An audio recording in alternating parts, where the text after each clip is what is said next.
Nah, kali ini saya mau ganti vakumnya pakai yang imitasi, tetapi tetap terasa seperti ori. Kan cairan ini ya. Ini adalah cairan.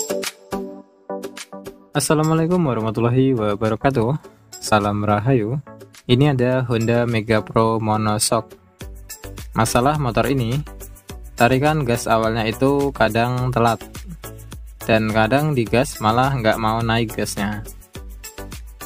Setelah saya cek, masalahnya itu terjadi di bagian karburatornya, yaitu di bagian vakum karburator. Nah, terlihat di sini piston vakumnya udah luka ya, udah kemakan. Tandanya udah aus ini piston dari vakumnya. Nah, keausan inilah yang bisa menyebabkan pergerakan dari vakum menjadi kurang lancar naik turunnya, karena dia seret permukaannya. Ini karet vakumnya juga udah dikasih benang bekasnya, artinya udah goyang karetnya.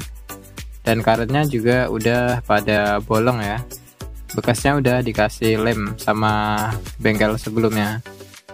Kelihatan ya bolongnya. Nah, pengakalan seperti ini sifatnya sementara ya, yang bagus itu diganti baru. Nah, untuk vakum ini sendiri, kalau yang asli atau yang orinya, harganya lumayan mahal ya, mungkin sekitar 300-an lebih. Nah, kali ini saya mau ganti vakumnya pakai yang imitasi, tetapi tetap terasa seperti ori, dengan harga sekitar 60-70 ribu.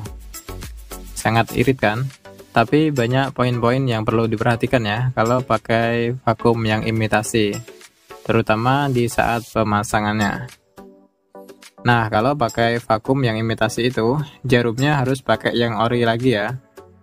Karena kalau jarum yang imitasi, biasanya kurang enak rasanya.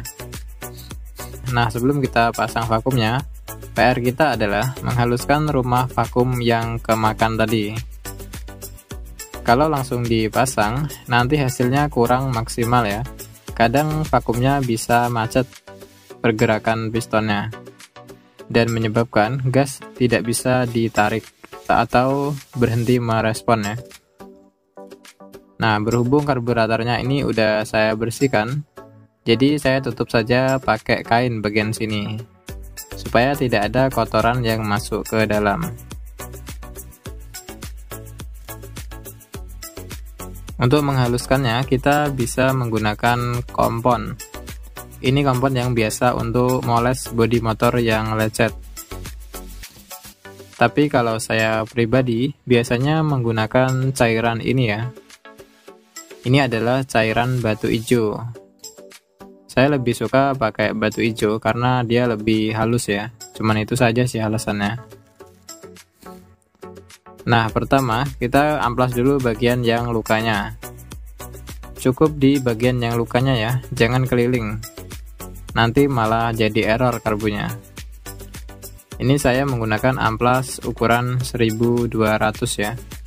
Saya sarankan jangan pakai amplas di bawah ukuran 1000, karena kalau kebanyakan di amplas, nanti permukaan dari rumah vakum ini akan menjadi oblak dan bisa menyebabkan setelan gas menjadi error. Kita amplas sekiranya lecetnya itu udah halus saja udah cukup ya. Karena poin pentingnya itu adalah permukaan rumah pistonnya ini harus halus ya. Nah, setelah diamplas, baru kita poles menggunakan batu hijau.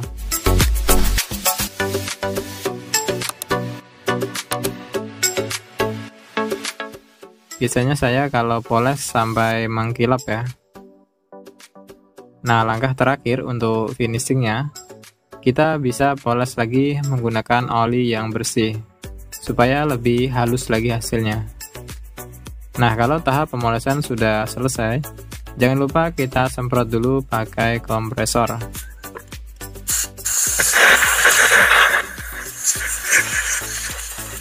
Kalau nggak punya kompresor, bisa kita cuci pakai bensin ya.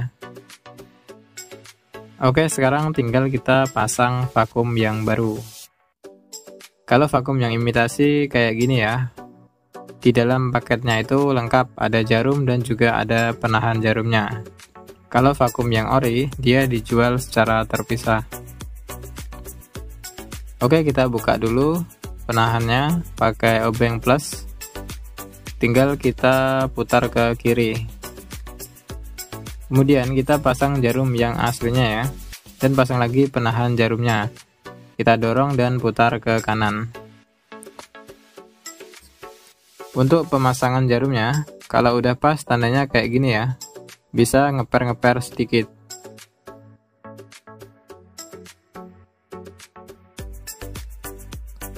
Oke, kita tes dulu apakah pergerakannya sudah lancar.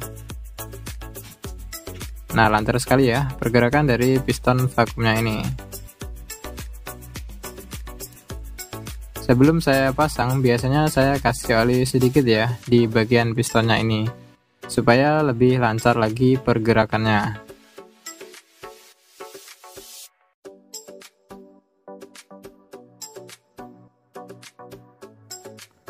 Untuk pemasangannya, kita tahan dulu ya pakai tangan dari bagian dalam. Kemudian kita paskan tonjolan dari vakumnya ini, dan kita paskan di tempat tonjolannya. Kemudian kita rapikan juga bagian pinggir-pinggir karetnya ini. Kalau udah rapi, baru kita pasang per vakumnya. Untuk pernya, saya sarankan pakai yang ori saja ya. Oke, tinggal kita pasang tutupnya dan posisikan tutupnya sesuai dengan tonjolan vakumnya tadi.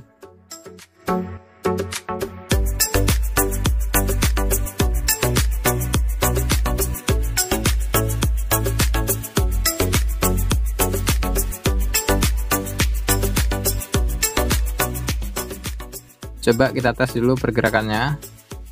Tinggal kita dorong saja ke atas pakai jari. Kalau vakumnya turun dengan lancar, berarti sudah aman. Tinggal kita pasang bautnya. Kalau teman-teman punya kompresor, malah lebih mudah lagi ya ngetesnya. Jadi tinggal kita semprot lubang hisap vakumnya ini. Kita tutup sedikit lubangnya, baru kita semprot. Kalau kita semprot angin sedikit saja dia bisa naik, itu tandanya udah normal ya. Pasti tarikannya sangat responsif nantinya. Responnya harus seperti ini.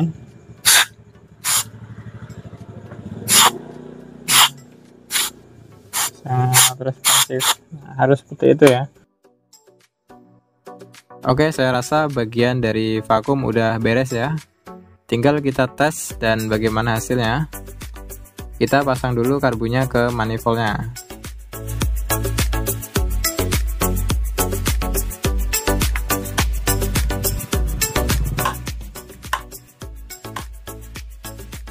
Oke, ini coba saya hidupkan dulu motornya.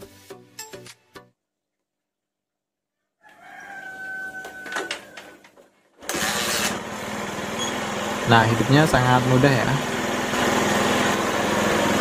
Ini gasnya kebesaran, tinggal kita putar ke kiri, kita kecilkan.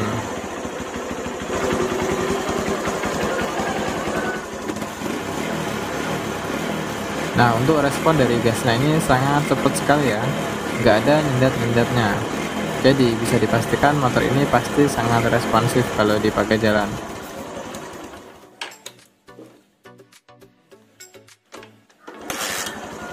Nah, hidupnya sangat mudah ya.